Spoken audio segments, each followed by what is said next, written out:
They are mysterious stories that have captured the imaginations of UFO believers and sparked covert government investigations. It was a gigantic object 300 meters in diameter. It made very strange aerial maneuvers. But these are not celebrated American paranormal incidents. These UFO episodes took place in a country for years, shrouded in secrecy.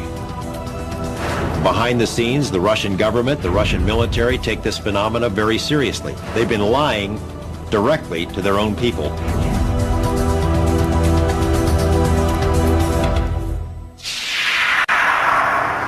May 2002. In a remote area 100 miles outside of Moscow, an investigative team from Kosmopoisk, a group that studies UFO sightings, searches for signs of UFO activity. We are going to enter the forest. This is the place pointed out by local people to be the destination of different types of UFOs. Soviet ufologists have been active since the 1960s. They claim that for decades, thousands of citizens have witnessed the appearance of unexplainable objects in the skies over Mother Russia.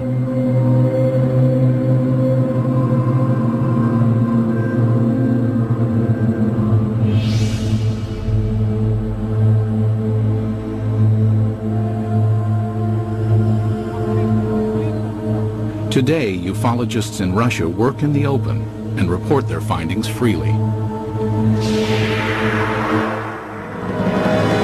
This was not always the case. Before the policy of glasnost was introduced in 1985, independent investigations of UFOs in the former Soviet Union were conducted in a climate of secrecy and fear. At times, official government policy denied the existence of UFOs and any UFO activity, and prohibited anyone from reporting otherwise. The UFO research in the former Soviet Union was a very complicated matter because one had to deal with overall state secrecy. Meanwhile, the Soviet government was involved in covert UFO investigations of its own. We know that the Russian government studied this secretly for a period of 40 years. We know that they took it very seriously. We also know that there have been various attempts, including more recent ones, to put a spin on this to say, there's nothing to it. That's a bunch of baloney. The results of the Soviets' most far-reaching secret UFO study became public in the year 2000. The inquiry started in 1978 and took 13 years to complete. The investigative team consisted of top scientists and military experts, and was completely clandestine. Certainly, this collaboration between the Academy of Sciences and the Ministry of Defense was not paraded. Formally, these studies were closed. Classified organizations took part in these studies. This research should have a secret character. Colonel Boris Sokolov was the coordinator of the investigation. Shortly after the fall of the Soviet Union, he met with American investigative journalist George Knapp. Sokolov told us that just as in America, 90 to 95% of these cases could be explained away, but the remaining 5 to 10% could not be easily explained. The 13-year Soviet UFO study scrutinized some of the most puzzling sightings in Russian history. In 1968, a cameraman documenting a test of a Soviet jet fighter noticed a huge triangular object in the sky. He focused his camera on the object and caught it on film. In 1977, an unusual aerial display sent tentacles of light streaming down over the town of Petrozavodsk. Some claim the event caused fine holes to be glazed in glass windows and concrete. In 1982, military personnel at an intercontinental ballistic missile base witnessed several brilliantly lit orbs overhead. Seconds later, a warning light indicated a missile had switched to the prepare to launch mode. Had an alleged UFO come close to starting a nuclear attack?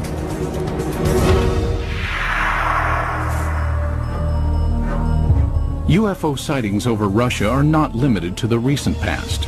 Reports of peculiar-looking airborne objects date back centuries. However, no formal investigations were undertaken until the early 20th century, when an event of epic proportions demanded analysis. Tunguska, July 30th, 1908. In a remote area of Siberia, the morning calm was rocked by an explosion.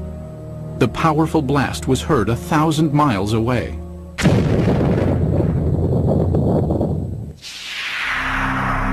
There was an enormous firewall blast, something on the order of 15 megatons of equivalent energy, which is roughly 1,000 times that of the Hiroshima blast at the end of the Second World War. This was an extraordinary event.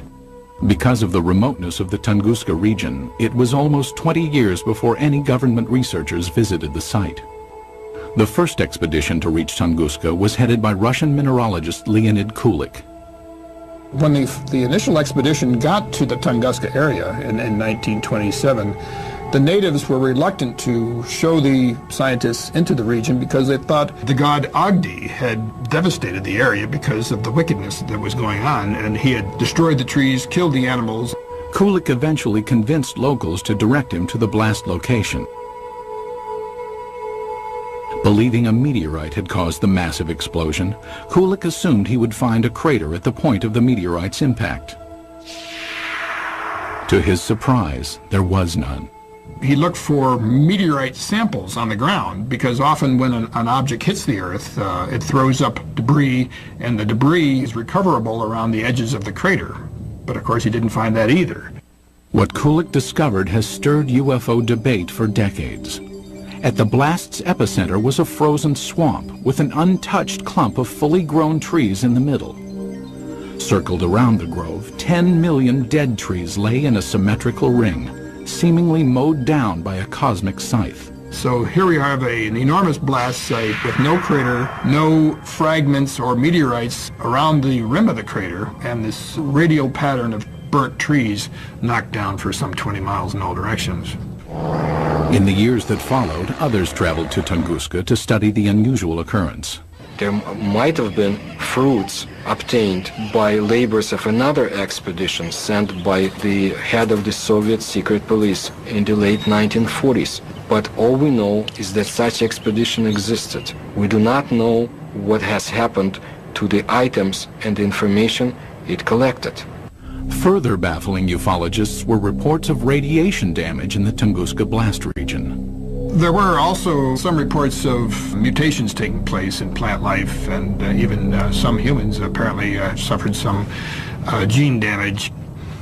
In 1947, Russian Army Colonel Alexander Kazantsev developed a remarkable theory based on information about the devastating consequences of America's atomic bomb attacks on Japan.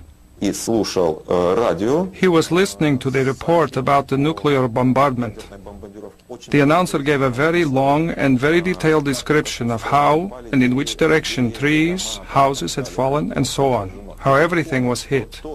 He realized that what had happened in Hiroshima, exactly the same happened at Tunguska, only nearly half a century ago. Kazantsev hypothesized that the nuclear-like devastation seen at Tunguska must have been caused by the crash of a nuclear-powered alien spacecraft.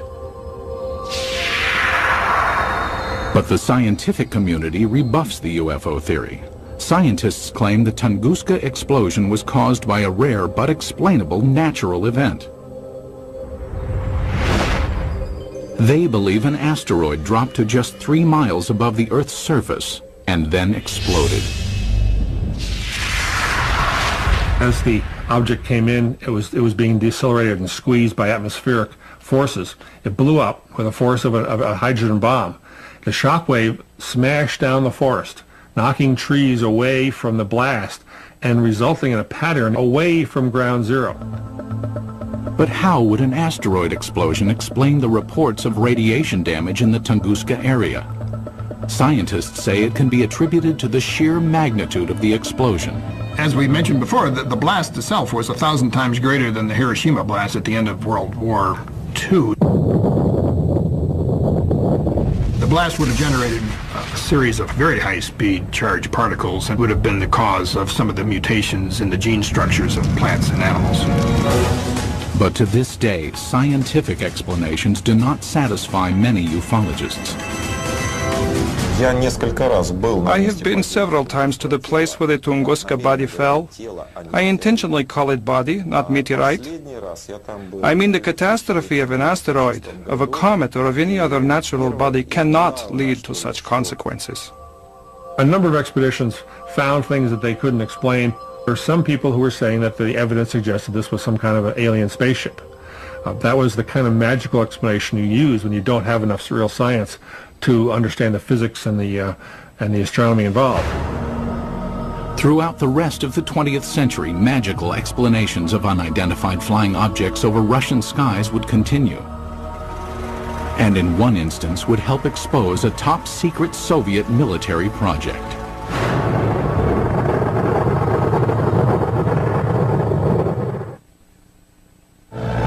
It was 1948.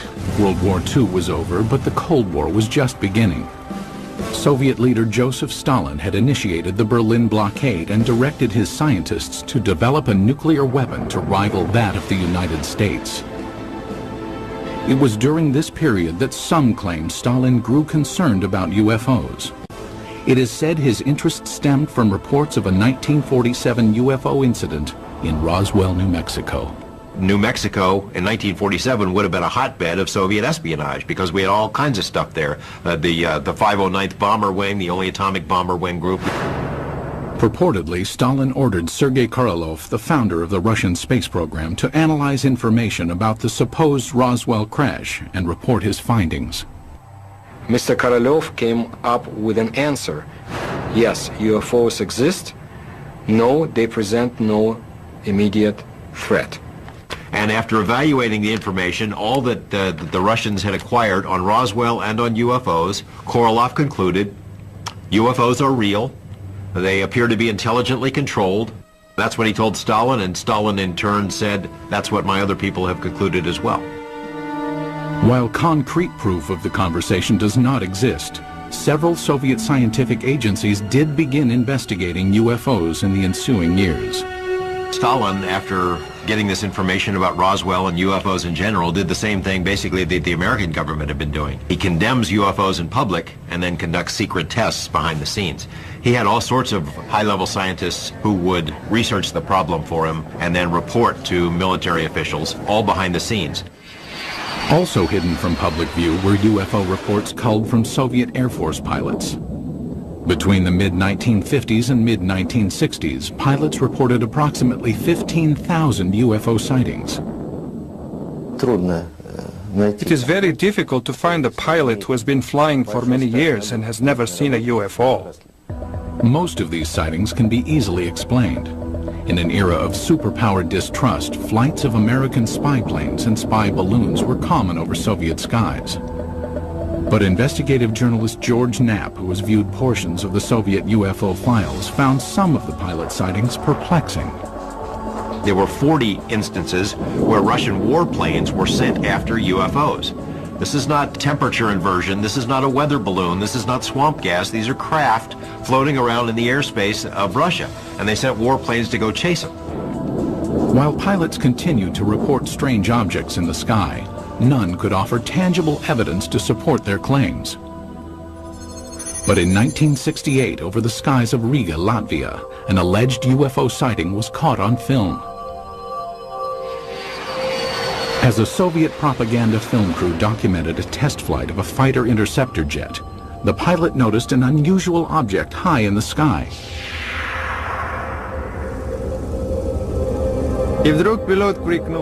And suddenly the pilot shouted, "Look, film it!" We looked and saw a triangle at a tremendous height. Fighter planes scrambled to investigate, but the object quickly disappeared behind a cloud and was never seen again. It was later estimated that the craft was hovering approximately 7 miles above the ground. The film was sent to the Kremlin, where it remained locked from public view for years. They really took it seriously. I say seriously because the film was taken away. It was declared completely secret. Outsiders have only recently seen the confiscated film.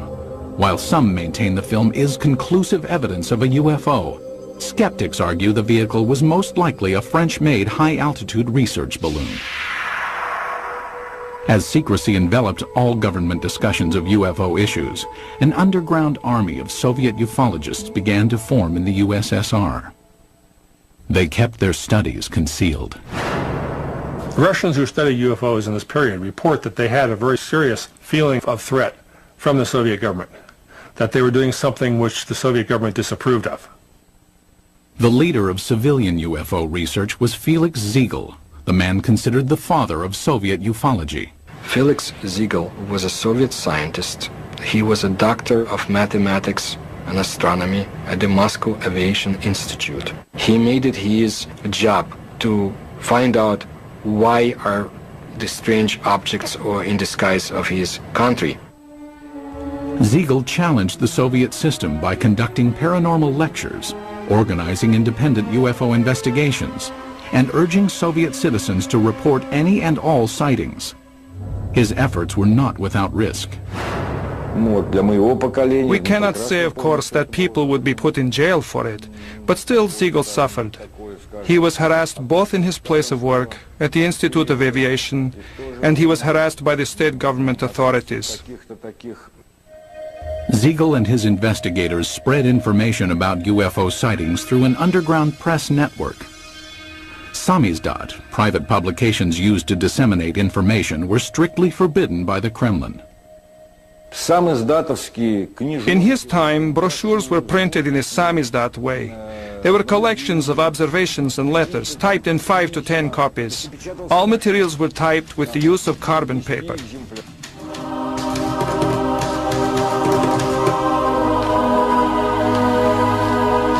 Samizdat papers were distributed by trustworthy messengers who secretly carried the copies from one person to the next.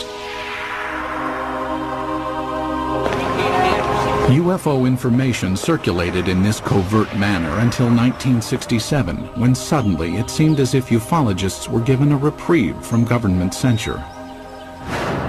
Today it appears this respite was a smokescreen, part of an intricate government deception.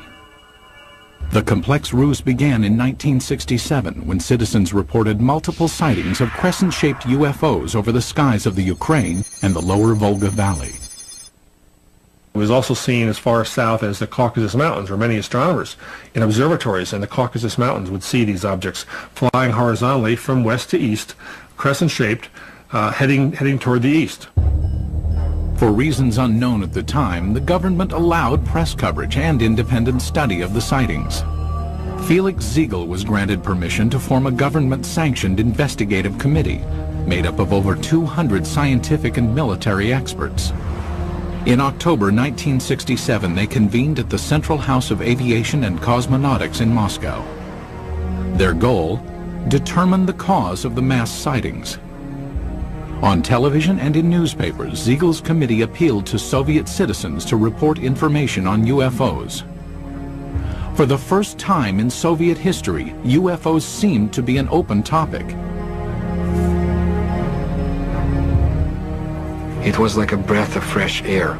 Freedom of discussion about a forbidden subject was permitted to the Soviet citizens. And this was something unheard of.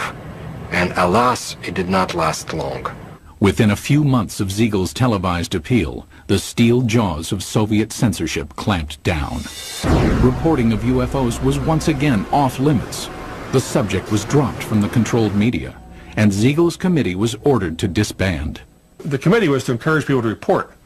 As soon as the reports began to gather, somebody in Moscow quashed the activity, canceled the committee, canceled publication of further works, and put a lid on it. Cries of a Kremlin whitewash were immediately sounded.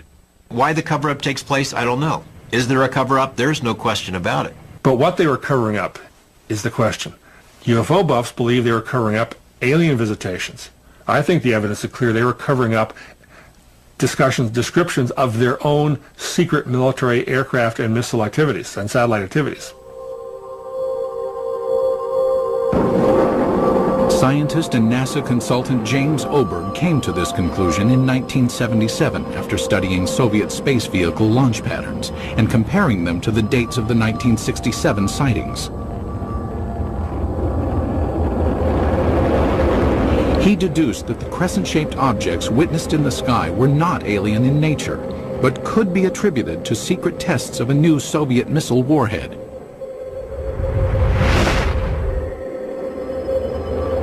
People in the area saw the rockets, especially at night, saw the streamers, the contrails in the sky, even heard the rockets. They were told by the government that there was nothing there, that it was not anything ours. It became a UFO phenomena.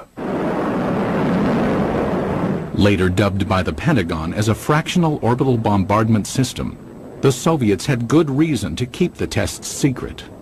It was designed to sneak under our radar as a first strike weapon. It was one of these scary things that you only build it if you mean to make a sneak attack. It was also illegal to have such a weapon because in 1967, the U.S. and Russia and other countries signed a treaty forbidding the placing of nuclear weapons into orbit. But why, after crushing public dissemination of UFO information for years, did the government briefly loosen its restrictions in 1967? It appears now to have been a deliberate ploy to fool its citizens and the international community about the true nature of the sightings. The Soviet government did not want the public to understand what was going on. They didn't want the Americans to know, for example, what was going on. It was a useful camouflage. It diverted people's attention. Because it was a UFO, Western journalists would laugh rather than investigate it. The cover-up by the Soviet government is in letting people think they're flying saucers. The strategy backfired when the extensive UFO data collected by Felix Ziegel's committee was published in magazines. The Soviet government realized what these reports really were. They're military secrets. Not described accurately, but accurately enough to be of use to the CIA if they ever caught on. The government said, "Oh my gosh," and other things in Russian, and said no more UFO reports get published in the Soviet Union. For 10 years, public discussion of UFOs was effectively brought to a halt. But that would change in 1977 with the appearance of a strange-looking object over Soviet skies, witnessed by thousands of astonished citizens. September 20th, 1977. As dawn approached in the small Russian port city of Petrozavodsk, a spectacular aerial display lit up the skies. The incident would become one of the most studied UFO sightings in Soviet history. The phenomenon of Petrozavodsk is one of the greatest abnormal phenomena on the territory of our country. At approximately 4 o'clock in the morning, civilians and military personnel reported seeing huge star-like apparitions shooting in the sky. As it flew up in the sky, it appeared to come over the city and then head off toward the horizon. People who were out in the streets of the town saw this blazing jellyfish streaming tentacles down from the saucer-shaped bright core. The impressive display lasted approximately 10 minutes. Witnesses claimed that a host of strange occurrences on the ground accompanied the sighting. They reported all sorts of phenomena. They smelled ozone, computers were crashing, drivers lost control of their vehicles and went into ditches. Perhaps the phenomenon most difficult to explain was the appearance of finely glazed holes in glass windows and rocks around the city. There is no explanation for this fact, but the connection is direct by the time parameters. There had been no holes before the event, and then they appeared. Witnessed by thousands, the aerial display above Petrozavodsk was impossible to refute. While the sighting remained a mystery to Soviet citizens, NASA consultant James Oberg quickly discovered its origins. Because of my connection with the space program and my knowledge of satellites and rockets, I was able to find out within a matter of hours. There was a rocket launching that morning from a secret space center north of Moscow at precisely the time people were seeing this UFO. The jellyfish-like display was triggered by the launch of the Cosmos 955 spy satellite. As the rocket engine contrails were backlit by the rising morning sun, it produced the tentacle effect observed by witnesses. So this what they call basically the smoking gun of Soviet ufology. They call it a Medusa, or jellyfish UFO, because it was streamers of light coming down from the streamers in the rocket engines of the rocket, as it turned out. As with previous mass sightings, the government had ample reason to keep the truth hidden from Soviet citizens. The satellite was launched from a secret military space center called Plesetsk, one of several undisclosed missile bases scattered throughout the Soviet Union. Most ufologists accept the satellite launch as the cause of the aerial display, but many argue it does not fully clarify the mystery. How shall we explain the appearance of some beams that burnt the glass? When the pieces of the glass were analyzed at the Institute of Metrology in Moscow, they concluded that these holes resulted from badly glazed window glass. That is, a purely technical defect took place. I do not believe that the launch of a secret military satellite would explain the holes that were made in the glass. My personal opinion, no, this was not man-made technology that's responsible for such effects. There were some reports of holes being drilled into glass window panes and in paving stones. I saw those reports. I can't explain it. And all these sorts of additional phenomena, these additional reports, are typical of what happens when people see a very sudden, shocking sight in the sky and look around them for corroborative evidence. Most of the time, it's irrelevant, independent, and sometimes even imaginary. While the mysterious holes might never be fully explained, the Petrozavodsk incident had much deeper consequences inside the walls of the Kremlin. The upshot of this incident was the decision of the Soviet government to create a secret program to study UFOs. In the weeks following the Petrozavodsk sighting, the Soviet Academy of Sciences received inquiries from several European nations concerned about the nature of the event. In response, the Academy of Sciences requested permission from the Kremlin to initiate a top-secret investigation of anomalous occurrences. Although aware the majority of these events were not paranormal in nature, the scientists admitted in their request that they could not provide a scientific basis for all UFO sightings. The Academy of Sciences can neither ignore or explain the paranormal phenomena similar to that observed in September 1977 in Petrozavodsk. The program was organized to show that we did not know the answers to these questions and would be studying it on the scientific level. That was the way the official scientific program for studying abnormal phenomena and extraterrestrial flying objects started its work in the Soviet Union. In 1978, the investigation that later became known as Institute 22 was formally started. The study lasted 13 years and was completely concealed from public view. But why did the Soviet government spend time and money to investigate a phenomenon it already knew the origins of? There's really no surprise that the Soviet military, even if they understood the nature of most of these reports, would still investigate them. The Soviets traditionally spied on themselves as severely as they spied on the West.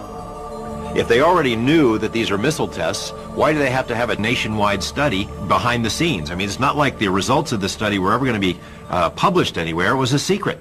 So it makes no sense. While the rationale for the beginnings of the study is still debated, there is no doubt the scope of the investigation was far-reaching.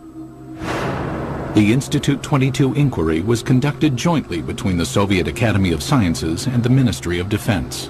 It was very useful for the Academy of Sciences to collaborate and to carry out studies together with the Ministry of Defense, because naturally it was much easier for the Ministry of Defense to get the information we had no access to. The armed forces were ordered to study what, if any, influence possible UFOs might have on the proper functioning of technical military equipment. In addition, hundreds of thousands of sailors, soldiers, and pilots were recruited to watch for and report on UFOs. No one was told why the reports were being taken. The Ministry of Defense has an enormous observance potential. First, military units are located all over the country. Second, unlike civil organizations, an order from the Minister of Defense is sufficient for making a potential viewer of each military man, and this was done. Every single unit in the vast Soviet military empire had to comply with this study. That is, any UFO, any anomalous object, any ball of light, any strange thing in the sky whatsoever had to be fully investigated. Scientists were directed to investigate the physical nature of alleged paranormal phenomenon. The data collected by the military and scientists was analyzed in a lab located in a nondescript building in a suburb of Moscow. The personnel of the laboratory were not numerous, not more than 10 people, and this number was never exceeded. But the specialists from almost all the scientific areas worked there, from a physician to specialists in radioelectronics, meteorology, and astrogeophysics. Practically all the specialists were represented there. It was done in order to study all possible aspects of UFOs.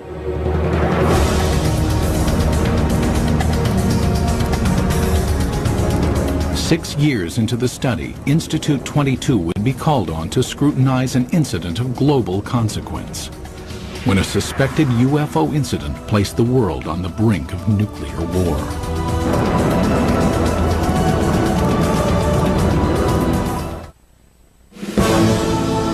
The early 1980s were a time of tense relations between the Soviet Union and the West. The era of détente had ended, and the Russian landscape was studded with intercontinental ballistic missile silos.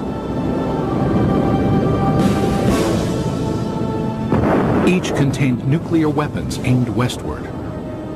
It was at one of these silos that a reported UFO incident caused a nuclear scare. Today, this ICBM silo in the Ukraine is deserted, dismantled in compliance with a nuclear arms reduction treaty between the US and USSR. But at this silo in 1982, something went terribly wrong.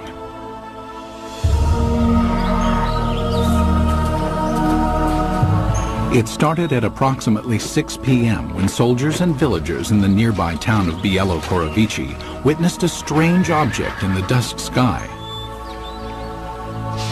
A military officer at the time described what he saw.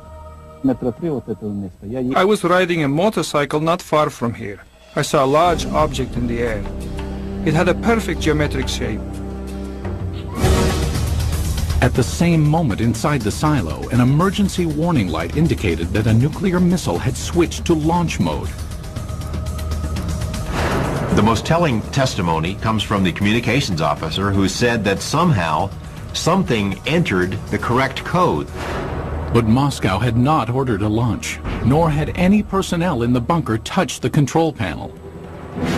For 15 agonizing seconds, technicians frantically scrambled to stop the launch. Then, without explanation, the launch sequence was aborted. They were ready for launch. The UFO, poof, goes away. Poof, the command control module goes back to normal. Had a UFO somehow interfered with the launch controls of a nuclear missile? A team of investigators from Institute 22, the secret state-sponsored UFO research team, was immediately ordered to the missile base. They established within a very short period, literally half a day, that a military training exercise took place at a nearby aerial ground. Investigators learned that the sighting occurred at the same time and in the same area where the military was testing flares. Dropped out of planes, the flares provided 5 to 7 minutes of illumination. That explained the strange display in the sky. But why did the nuclear launch sequence activate? The fact that the emergency situation coincided with the effects which took place is certainly a remarkable coincidence, but it is still a coincidence. The ICBM control equipment was systematically taken apart and rebuilt, but no defects were found. It's not just an electrical malfunction. Something entered the correct launch codes. That just doesn't happen every day. We hear from our government UFOs are not a matter of national security. The Russian government has been telling its people the same thing. They're trying to confuse us. This incident is clear evidence, if ever there was, that UFOs do carry national security implications. After examining the ICBM episode, the investigative team of Institute 22 continued to scrutinize various sightings around the country. Some who reported UFOs had a much closer view than those on Earth. Cosmonauts. The first man in space, Yuri Gagarin, is quoted in the Thread 3 documents as saying, "I can tell you that UFOs are real, and if you allow me, I'll tell you a lot more." The second man in space, cosmonaut Titov, said that there were 7 UFOs dancing around his space capsule during his brief flight into space. However, even to this day, most cosmonauts are reluctant to speak about any unusual phenomenon they witnessed in space. There's a ridicule factor, there's a laughter curtain, there are career consequences from reporting a UFO and taking it seriously. But in this rare interview obtained by the History Channel, 2 cosmonauts spoke of unusual objects they encountered in space. Many cosmonauts have seen phenomena which are far beyond the experiences of Earthmen. For 10 years, I never spoke of such things. Former Commander Vladimir Kovalyonik of the Salyut 6 space station revealed that on May 5, 1981, he observed an unrecognizable illuminated entity outside the porthole of his craft. The object had an elliptical shape and flew with us. It only flew straight, but then a kind of explosion happened. It produced a golden light, very beautiful to watch. A second explosion followed, and 2 spheres appeared. As we entered the darkness of Earth's shadow, I could no longer see them.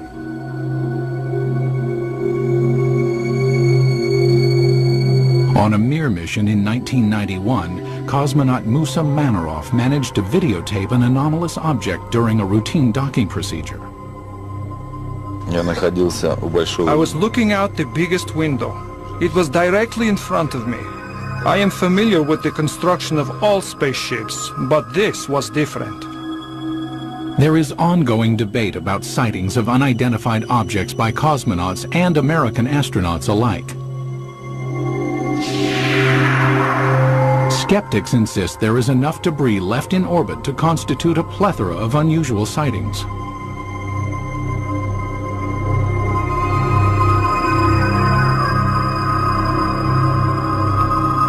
As cosmonauts traveled amidst the stars, the 1990s saw major changes take place on Soviet soil. When the walls of communism crumbled, American UFO investigator George Knapp ventured to Russia, hoping to discover just what secrets the Soviets had been hiding about alien encounters. What he found was startling.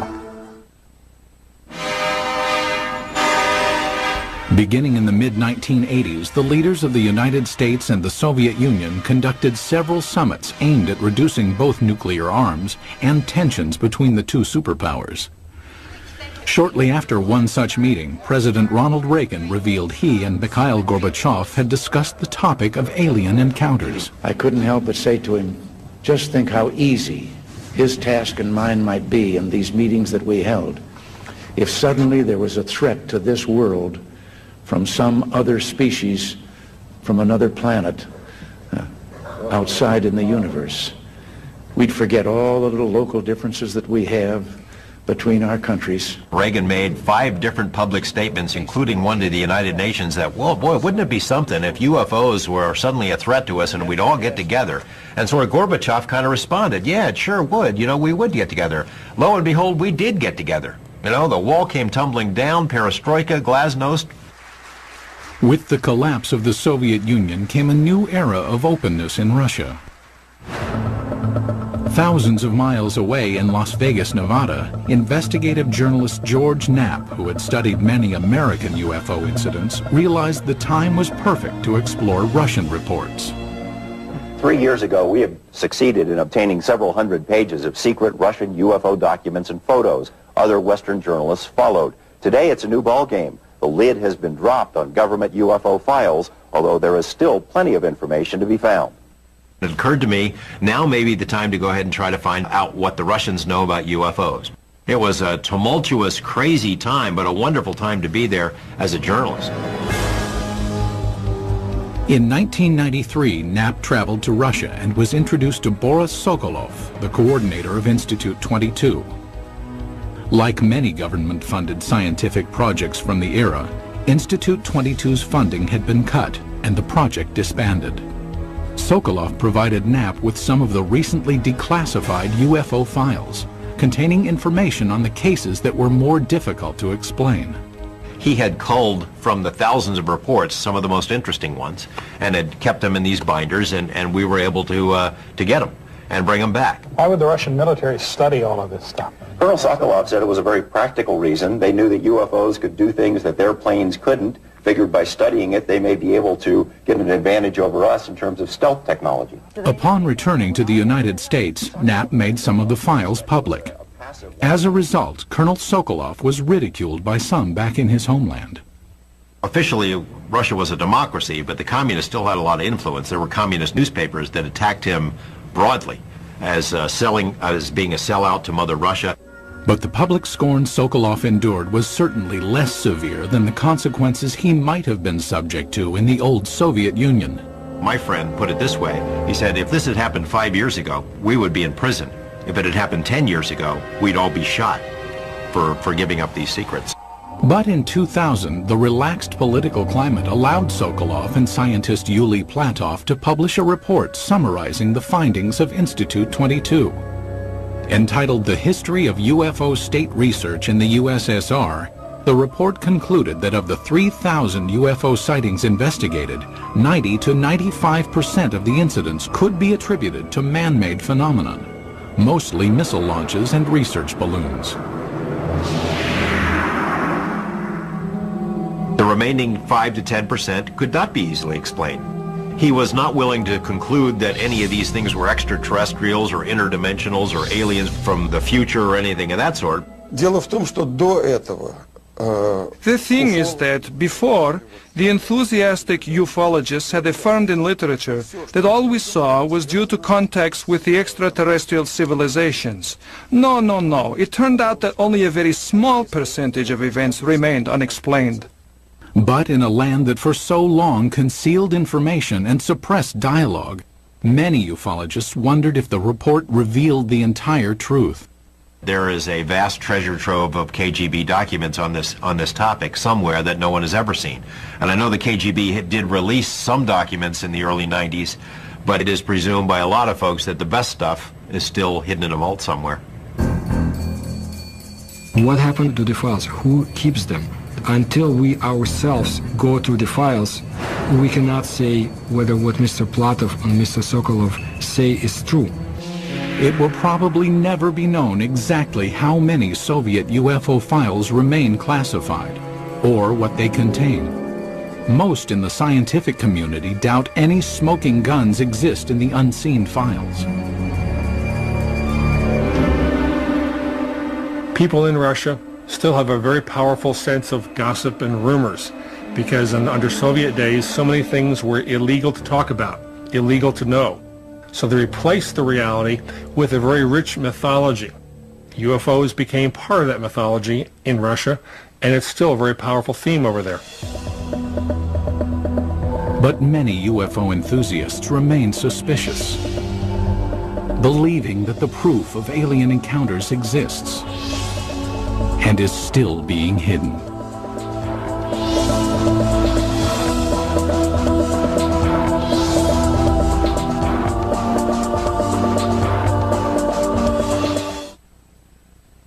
Looks like your everyday move for this team of mega movers. That is, until a massive hurricane threatens to foil the whole plan. Can this sacred structure withstand the forces of nature? It's not going to be a cakewalk. It's a race against time on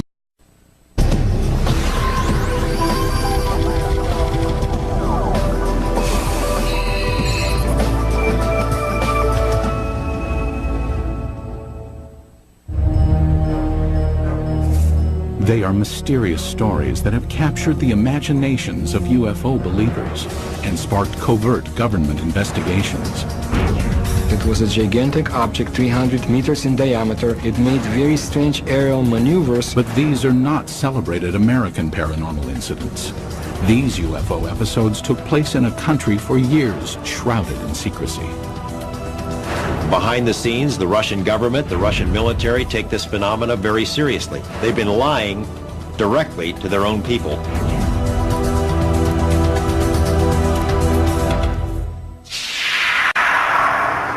May 2002. In a remote area 100 miles outside of Moscow, an investigative team from Kosmopoisk, a group that studies UFO sightings, searches for signs of UFO activity. Colonel Boris Sokolov was the coordinator of the investigation. Shortly after the fall of the Soviet Union, he met with American investigative journalist George Knapp. Sokolov told us that just as in America, 90 to 95% of these cases could be explained away,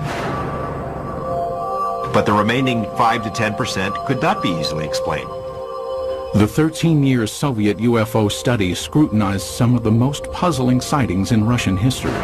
In 1968, a cameraman documenting a test of a Soviet jet fighter noticed a huge triangular object in the sky. He focused his camera on the object and caught it on film. In 1977, an unusual aerial display sent tentacles of light streaming down over the town of Petrozavodsk. Some claim the event caused fine holes to be glazed in glass windows and concrete. In 1982, military personnel at an intercontinental ballistic missile base witnessed several brilliantly lit orbs overhead. Seconds later, a warning light indicated a missile had switched to the prepare to launch mode. Had an alleged UFO come close to starting a nuclear attack?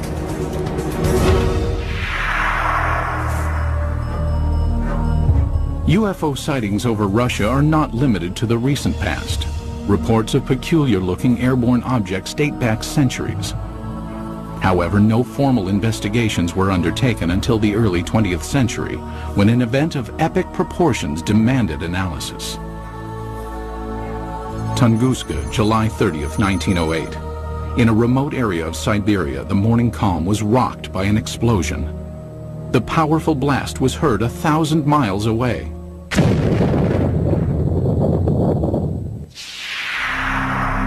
There was an enormous firewall blast, something on the order of 15 megatons of equivalent energy, which is roughly 1,000 times that of the Hiroshima blast at the end of the Second World War. This was an extraordinary event. Because of the remoteness of the UFO research in the former Soviet Union was a very complicated matter because one had to deal with overall state secrecy. Meanwhile, the Soviet government was involved in covert UFO investigations of its own. We know that the Russian government studied this secretly for a period of 40 years. We know that they took it very seriously. We also know that there have been various attempts, including more recent ones, to put a spin on this to say, there's nothing to it. That's a bunch of baloney. The results of the Soviets' most far-reaching secret UFO study became public in the year 2000. The inquiry started in 1978 and took 13 years to complete. The investigative team consisted of top scientists and military experts, and was completely clandestine. Certainly, this collaboration between the Academy of Sciences and the Ministry of Defense was not paraded. I mean, formally, these studies were closed. Classified organizations took part in these studies. This research should have a secret character. We are going to enter the forest. This is the place pointed out by local people to be the destination of different types of UFOs. Soviet ufologists have been active since the 1960s. They claim that for decades, thousands of citizens have witnessed the appearance of unexplainable objects in the skies over Mother Russia.